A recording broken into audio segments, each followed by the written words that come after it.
Hey, welcome everyone to our Lunch and Learn session on accommodations and modifications. I'm Madeline Estes, and today we're going to explore what these terms mean, why they matter, and how to implement them effectively. Before we dive in, let me share a little bit about who we are. So LaSard is a part of the Human Development Center at HDC at LSU Health New Orleans. And the Human Development Center is the UCED, or the University Center for Excellence in Developmental Disabilities for Louisiana.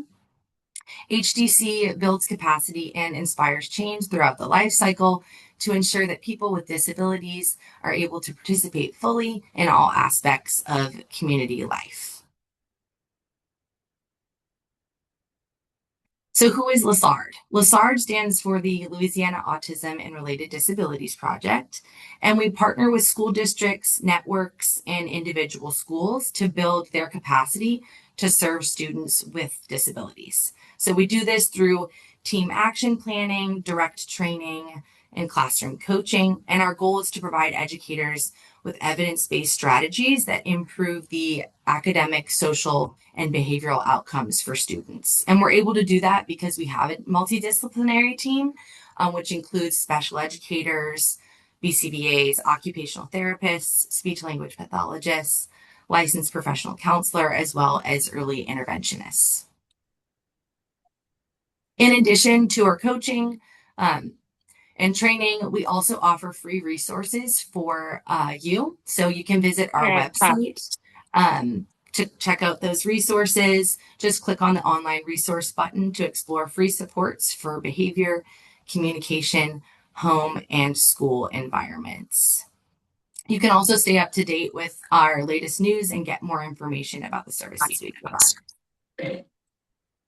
So by the end of today's Lunch and Learn, you'll understand the difference between accommodations and modifications, review the types of accommodations and modifications, as well as legal requirements, and also learn the steps for implementing them effectively.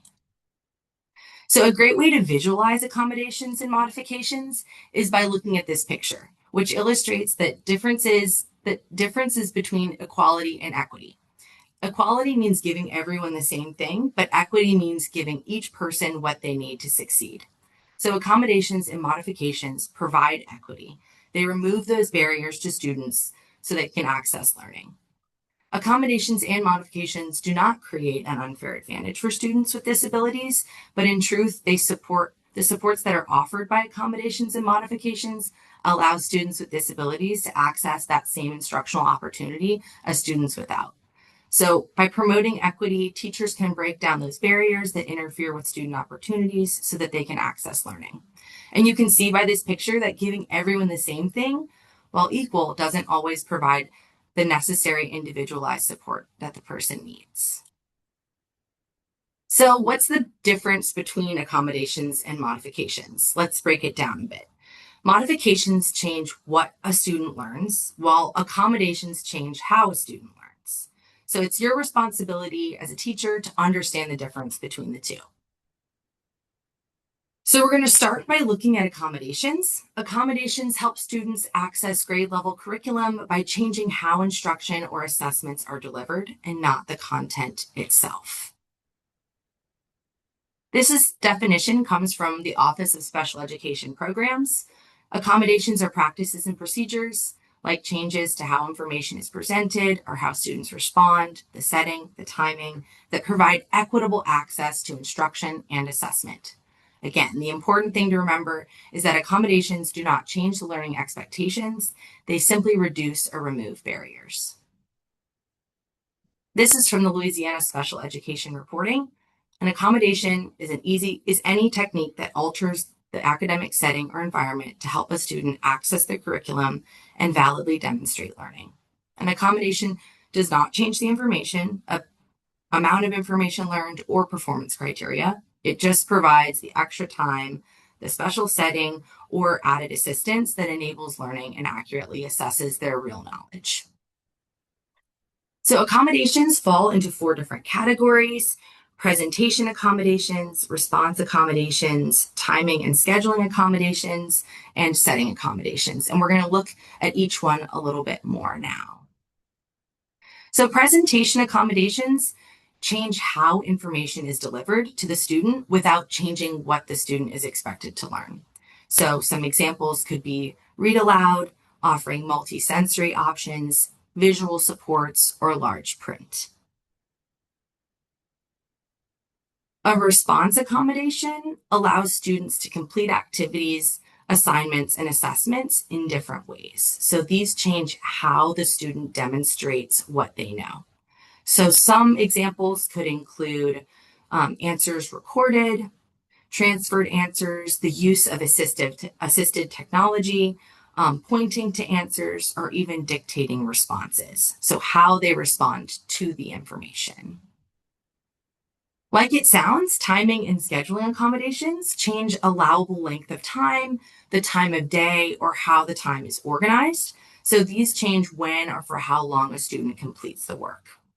So examples could include extended time, use of breaks, adjusted pacing of instruction, or even spreading out assignments over a longer time period.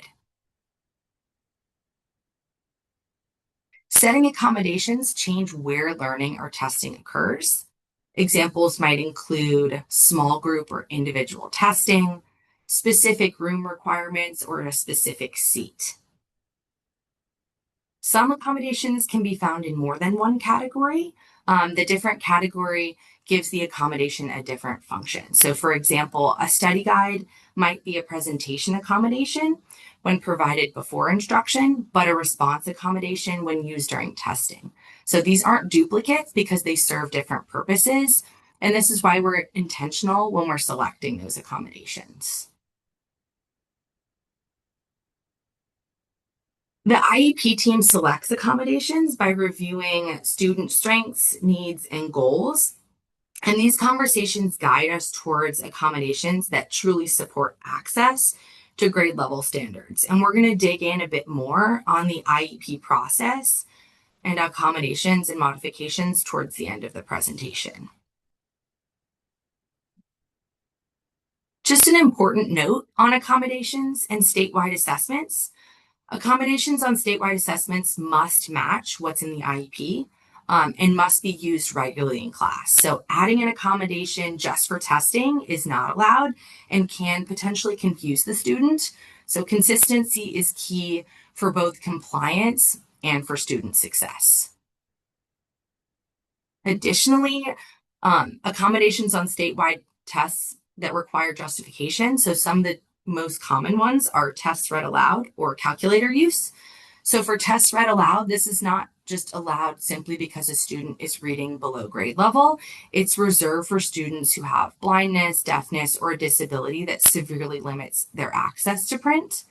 And similarly, for calculator use, the student must have a disability that severely limits basic calculation skills, like maybe single digit addition or subtraction. And they must routinely use a calculation device during instruction. So in both of these cases, the IEP team must document the need and ensure that the student's receiving those interventions to address those skill deficits as well. So these decisions are always based on data and they have to align with accommodation user guide. So these are, of course, not all of the accommodations out there, but these are some of the most commonly seen. Tests read aloud, model directions, calculator, small group testing, extended time, planners and graphic organizers. And it's important to know all of your students' accommodations before the start of the school year, just so that you can adequately support them from the beginning.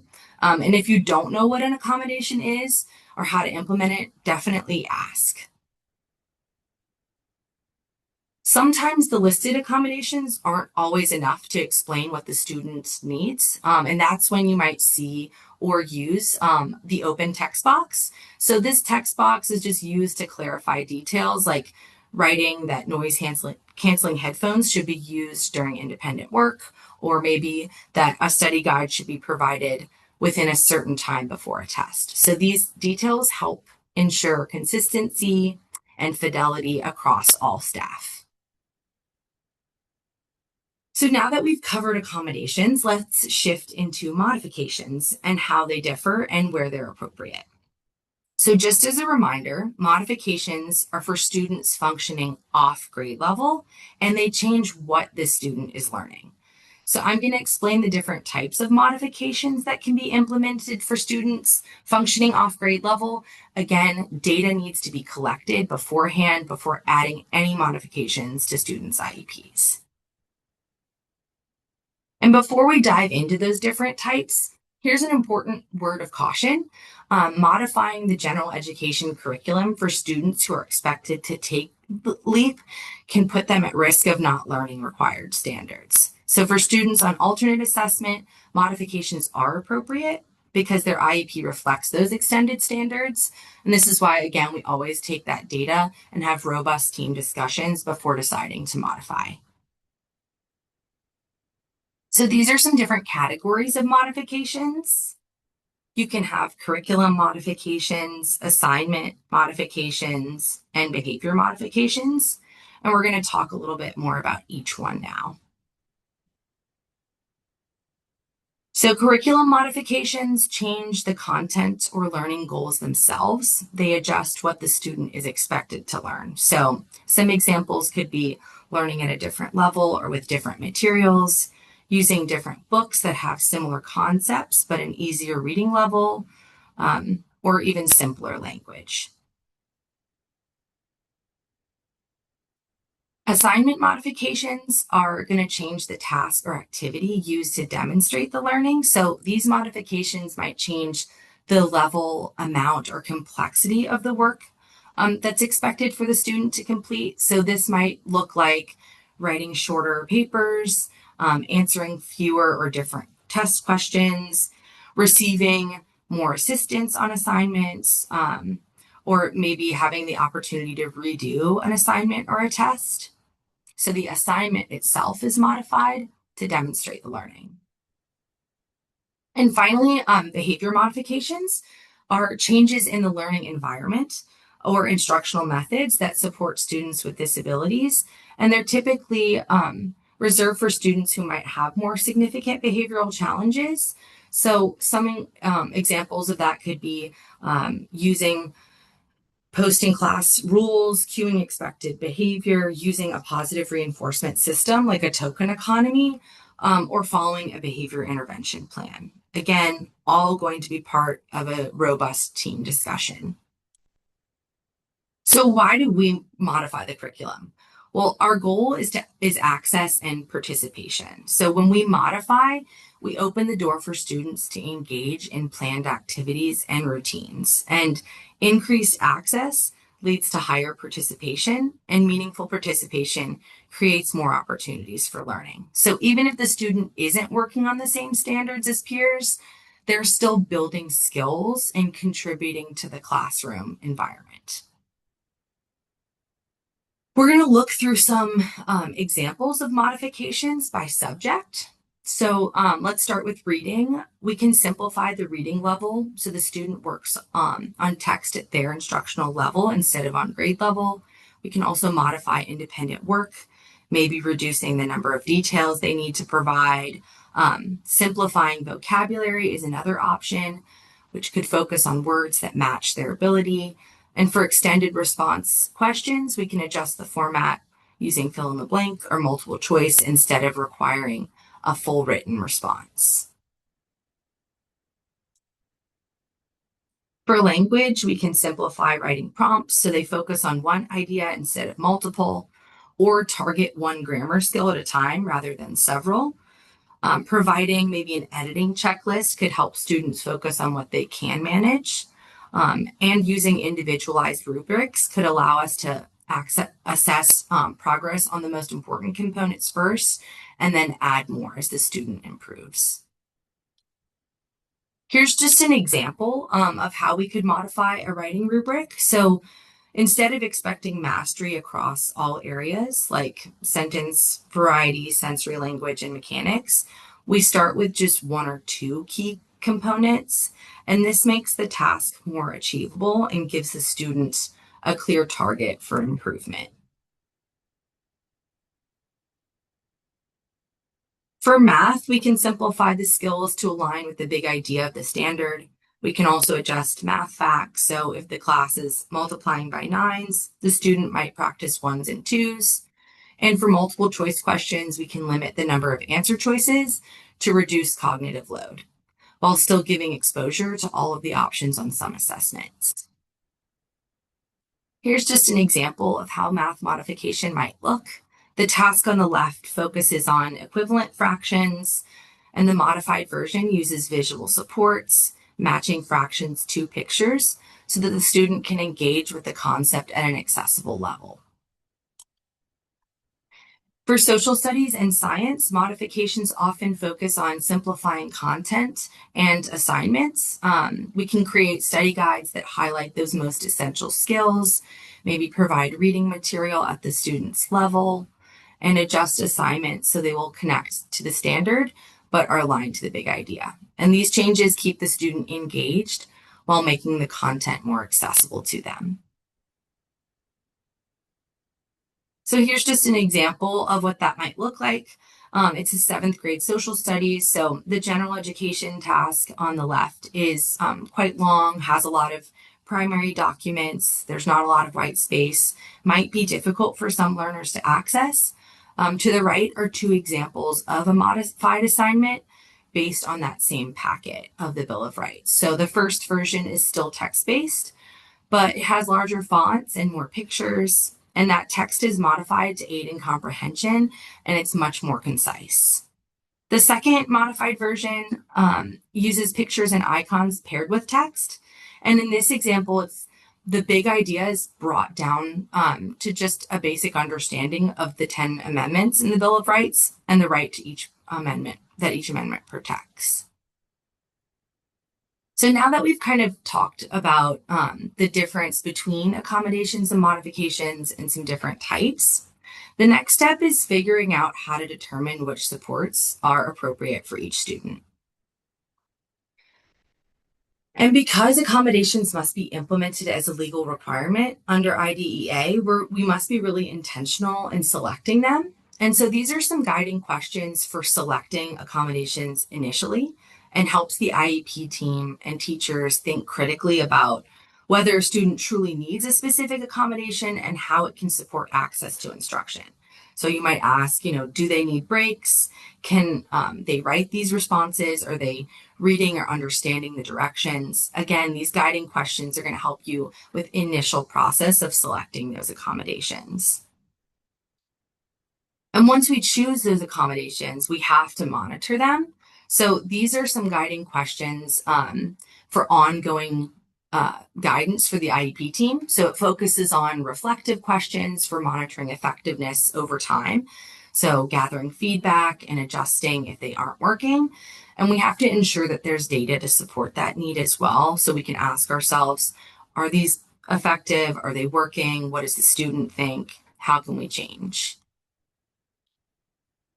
And monitoring effectiveness is kind of only part of the process. Compliance matters just as much. So once we know how to select those accommodations, it's equally important to ensure that they're implemented as written.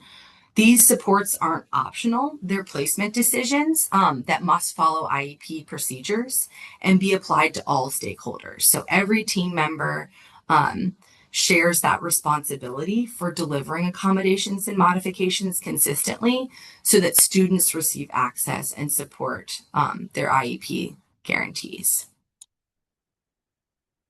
So compliance is legally required under IDEA. So failure to implement accommodations or modifications is a denial of faith and a civil rights violation. So we want to ensure that we do it effectively and in compliance.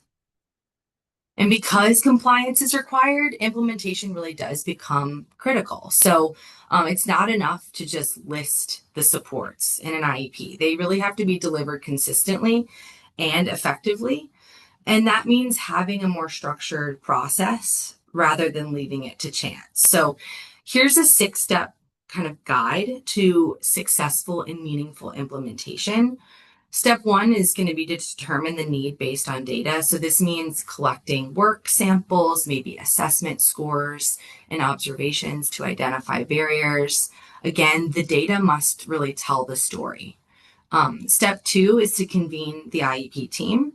So this includes all stakeholders, general education teachers, special education teachers, related service providers, parents, etc. And this is where that critical thinking comes in. The team should really be reviewing that data here and asking, why is this support necessary? And how will it remove a barrier to help this student access instruction? So providing that clear rationale ensures that accommodations and modifications are purposeful and not just added because they sound like they might be helpful. Step 3 is to document the accommodation or modification in the IEP. So again, this is more than just checking a box, but it's also about writing clear, specific language that explains exactly how the support should be implemented. Again, that clear language can really ensure consistency. Step 4, obtain agreement from parents or guardians. Step 5, to communicate and train staff. So everyone who works with the student needs to know what the supports are and how to implement them consistently. So if headphones are offered in one class but not another, the student's access is then compromised. So training ensures that everyone knows the purpose of the support, the steps to apply it, and how to monitor its use. And then finally, step 6, again, all about monitoring and collecting data. And this is a critical step because accommodations and modifications are only effective if they're actually removing barriers and improving access. So without progress monitoring, we're kind of guessing instead of making informed decisions. So tracking data allows us to answer those key questions. Is the student using this consistently? Is it helping them meet their goals? Do we need to adjust the supports? And we can use different methods to track that data, like permanent products, accuracy checks, things like that. And this data becomes the evidence that we bring back to our IEP team every time we want to refine and change the plan. And remember, accommodations and modifications aren't static. They should evolve based on student progress. And this whole process that's been outlined ensures that accommodations and modifications aren't just written in the IEP, but they're applied consistently and evaluated for effectiveness, determined based on data. So some of those clarified details can kind of help us implement with fidelity, which is important because at the end of the day, accommodations and modifications are tools to ensure access, not advantage. And fair doesn't mean equal, it means responsive to individual needs. And when we tailor those supports, we empower students to reach their full potential. Thank you so much for joining today's Lunch and Learn on accommodations and modifications. We've covered the difference between the two, explored legal requirements, and walked through some practical steps for implementation and monitoring. I appreciate your time and commitment to supporting all learners. Our next Lunch and Learn will be on post-secondary transition planning on January 9th. And in the last few minutes, if you don't mind just taking a moment to give us some feedback, you can scan the QR code below to fill out the survey.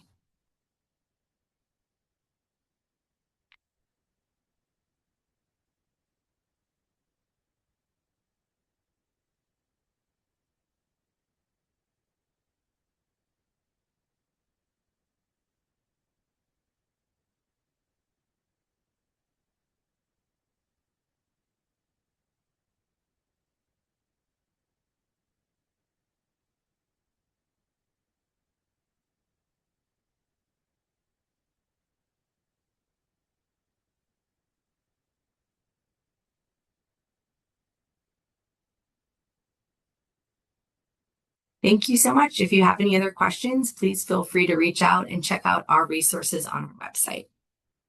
Have a great rest of your day.